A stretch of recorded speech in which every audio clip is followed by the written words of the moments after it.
right into it. I am starting on this swap on my C3500 Dually from the two-wheel drive NV4500 over to the two-wheel drive did I say that right? I'm going from the TH400 to the NV4500. I'm going from a 3-speed automatic to a 5-speed manual. That's common in these trucks. So the reason I'm doing this isn't necessarily because I want to. I've been sitting on the parts for a while, and I kind of want to. There's a lot of benefits to going manual, but at the same time, there's a lot that goes into this. So I was holding off as long as I could to do this swap, but I'm finally doing it. Called off work today, getting an early start. It's supposed to rain, and it's not currently raining, so we're getting a start here. And the reason I'm doing this swap is I put in my Power Tracks locker, and I think it did this transmission in terms of second gear. First gear is still there, third gear is still there. It still drives, it just kind of shifts funky some of the time. So we're putting this 5-speed in to, one, fix my transmission problems, but two, it's going to it should be a lot more stout. It should be able to hold a lot more power. I should get better fuel economy. I should get a better top speed out of it. I should get better highway mileage. Like, everything about it should be quite a bit better. So that is the whole reason that I'm doing a swap. Right now the transmission fluid is starting to drain. I didn't drop the drain pan completely out of the TH400. We're getting there. I figured while it's draining some of it, so I'm not dropping it all over my face. I don't really feel like getting covered in transmission fluid right this very second. I figured while that's happening, I could get the drive shaft disconnected, and if it still needs more time to drain, then I can also start undoing the bell housing bolts. So I have, since I called off, I have a 4-day weekend from work. I'm hoping to get this done, and we're gonna see how much I can get done today. Ideally, it takes me 2 more days. I'm kind of figuring for some stuff to not go the way that I need it to go, you know, that kind of thing. So I'm kind of figuring that it'll take me, today's Friday, so it'll take me Saturday and probably most of Sunday, but hopefully Sunday I'm wrapping it up. Because if it takes me into Monday, it's supposed to rain, and I need to have something to get me to work Tuesday. So if everything goes according to plan, I should be able to get this knocked out this week. So probably disconnect this from the transmission first. That should have an impact, and you can do what I'm doing, because I mean, if it's in park, you can fight the parking pin. If yours has that, my parking pin is sheer as fuck, so like this will just spin. So I should have left this connected to the rear end and went from there, but I did not. So yeah, keep that in mind. That's good, because what if I want to change the transmission? In your car? Yeah. Yeah. I don't think this is going to help you change the transmission in your car. What if I want to put an automatic in? Alright, so we got the fan shroud off, and it's like a bunch of 10 mils up top and then down around it, if you've never had it off. And then I pulled the fan off. These are 13s, and then I put them back in place so that the serpentine don't slip off. I don't have to deal with that. Down here is your crank. You need to put something down in here and probably have somebody hold it, unless you got a really long pipe to help you, give you a hand holding it. You can take the bottom fan shroud out, it'd make it easier. There's 2 bolts underneath either side that come out, and you can pull it out. You obviously need the fan off to be able to pull it out, but yeah, under here there's a bolt in here, and you'll put an extension or a breaker bar with an extension, and then if you don't have somebody to give you a hand, you put a piece of pipe, PVC or whatever on it to help hold it and give you some tension, and that's so that you can unbolt the torque converter and the flywheel, and then so that you can bolt the the flex plate comes off and the flywheel's going on. So yeah, there's that. So the transmission is now drained of fluid, so next step here is going to be undoing the bell housing bolts, which are all 14. I'm not going to try to record that because there's like already no room in there to do anything. So get those unbolted and then start unbolting the torque converter. So got all but one bell housing bolt off. Two of them you can get to with a flex head wrench, and then, well, three of them actually I got off with the flex head wrench. 14. Every single one of them. The other ones, the other three, are the biggest pain, but they're actually tight. So you gotta take a million extensions and a swivel and a deep well socket, and you kind of gotta be a contortionist here and get this thing started up on the bolt way up in there. Come on. There we go. Alright, so last one here. It was on there. Back on there. Come on. Is it even, what is it doing? There ain't no way it's that loose. Dude, what the hell? Okay, well, I guess I don't gotta break that one free. I don't recall loosening it up, but maybe I did.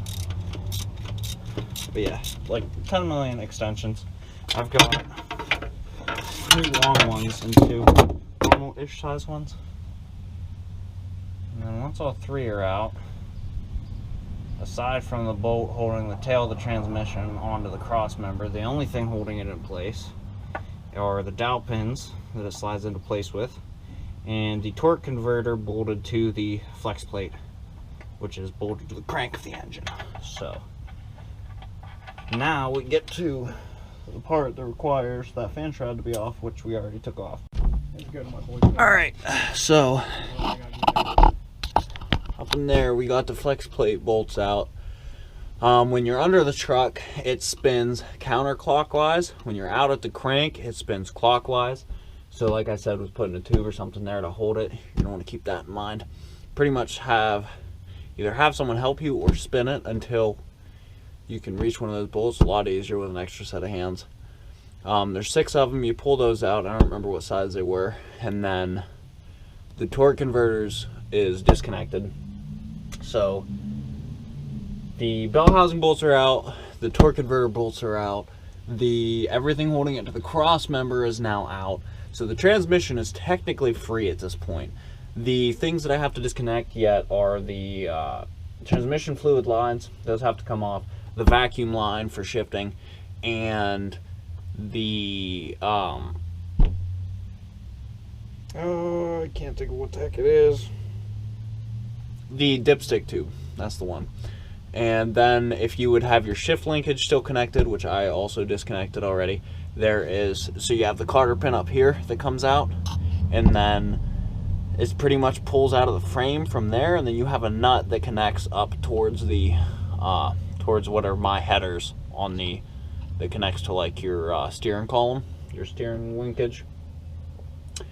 So that comes off, and any electronics associated with the transmission that you might have, which this one I don't even have a speedometer hooked up to, so I don't have that to worry about. It's all locked, dude. It's ridiculous. Yeah, because it's mostly locked. Is it mostly lock? I mean, yeah, you want to get the right players, but it's major league, dude. Like, everybody's gonna be perfect. Alright, so right here's the vacuum line. So we unscrew this whole hose clamp, and this whole thing should just pop off. I don't know where that connects in. I'm gonna have to figure that out. The dipstick tube should just pop right out. It should. I don't know what it's held in by currently. It might be. I think it's bolted in up top somewhere. So I think I'll have to double check that. But then the transmission lines right here, I don't remember what size wrench you need to get these off. We're gonna find out. So you got a little guy here, smaller than a 14. You got a big guy, bigger than a 14. So these lines right here. You've got a big one that threads into the transmission, and then the line itself threads into that one. So it's basically like a little coupler that you have to undo. And I don't recall what size wrench this is, so I gotta figure that out. Alright, so as of right now, the lines are disconnected. So the dipstick tube needs to come out, and then this whole thing is ready to get dropped out. So I'm calling it quits here for the night, and tomorrow I'll pull the transmission out, and then we get to putting the clutch on, cutting all the holes for mounting everything, and we're doing pretty good. So we got our cheapo transmission jack here, Harbor Freight. It's got basically a, I don't really know what to call it. The jack point of it is like a little socket with like a 1/2 inch, like, you know, for a 1/2 inch wrench, which we got up here. Ratchet, not wrench, but you get the drift. Going up, you could probably use an impact, but obviously it's kind of delicate. It's on a transmission pan, so I wouldn't necessarily advise it. Going down, however, I've heard that it can be very jerky if you try to do that, so you probably don't want to do it that way. So we have a ratchet hooked up. These things adjust how much tilt you have. You have, like, I don't remember if it's somewhere in the range of 5 to 10 degrees of tilt. So I wasn't gonna have those loose, but it started. See this dude, he got headphones. Like, why can't people put headphones in? I don't get it. But anyhow,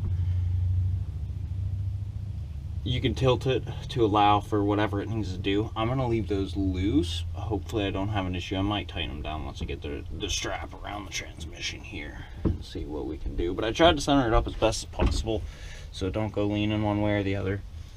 So throw the strap back around it.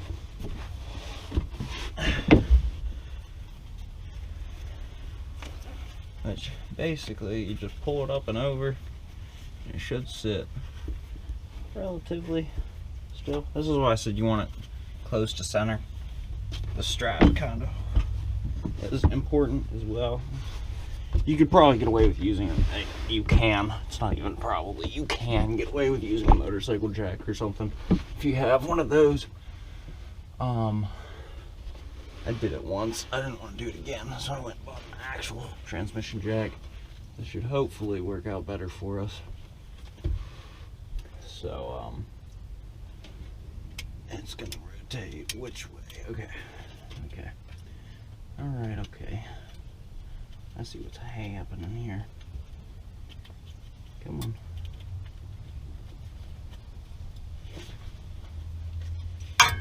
This strap gives you quite a bit of room to actually play with, so I almost have to start ratcheting it and pull it the rest of the way up. Ow.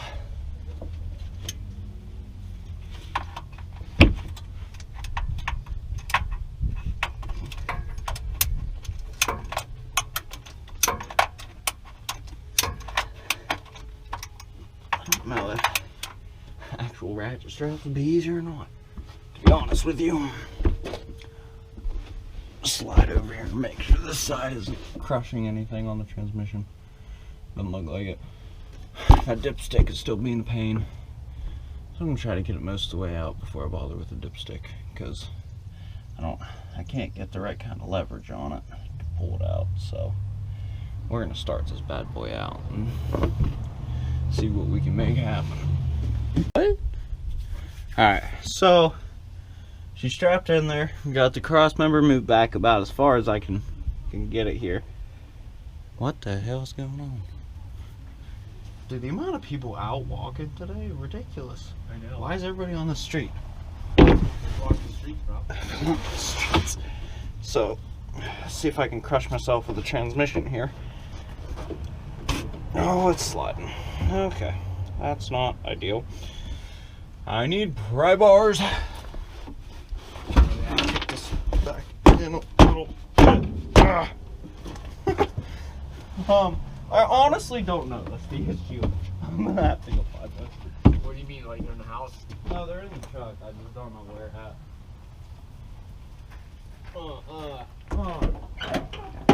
Yeah.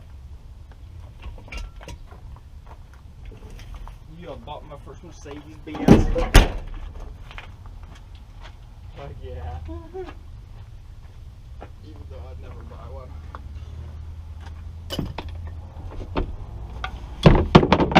Well, because Mercedes are garbage, dude. Yeah, it depends. No, I always see one on the side of the road. On the side of the road. That's where I see Fords. That's where you smoke them. Huh? That's where you smoke them. What am I smoking? Yeah. That's where I see Fords. Fords are better made than Mercedes. I mean, you're not wrong. The side of the road is where I see Fords, or I also see them at the Pride March. Oh shit, I knocked the camera over. Huh? That's funny. That's funny. Have you seen their latest ad campaigns? What? Have you seen their latest ad campaigns? Ford? Yeah. No. Look up the Bronco commercials. The Bronco. Yeah. The Ford Bronco. Yeah. Shit. Okay. Check it out. Yeah, but the Ford Broncos are like going to Pittsburgh. Or what? I saw a Ford Bronco and it was going to Pittsburgh. Going to Pittsburgh. Yeah, I saw one on the way there. I was like, that ain't a bad looking vehicle. Nah, they're ugly. Huh? They ugly. No. Yeah. Front end looks good. Nah, they ugly. Headlights are pretty cool looking. They ugly. You ugly. Get this dipstick out. You're I'll have to go ugly, bro. topside and try to yank it out. So here's what we got going on. We got our Badlands off-road jack up here. Expensive ass jack, $300. But it gave us all this clearance here. Nothing else helping. Both tires are actually off the ground right now. I picked it up from one side of the frame rail. So I am not gonna try to spend a ton of time over here, under here. I'm just gonna try to yank the transmission out, and hopefully we have enough clearance here to do it now. So as I lowered the transmission out, it pulled the dipstick out for me, so I didn't have to fight with it. So we should have plenty of room, hopefully, to get this thing out of here.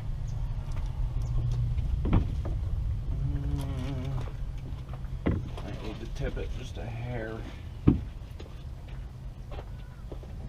Might need to tip it just a hair. Undo these little bolts here so the tray can tilt.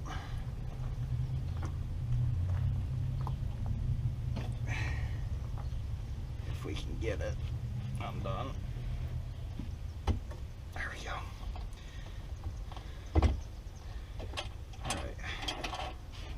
Should now. Almost. Just need to clear that frame rail.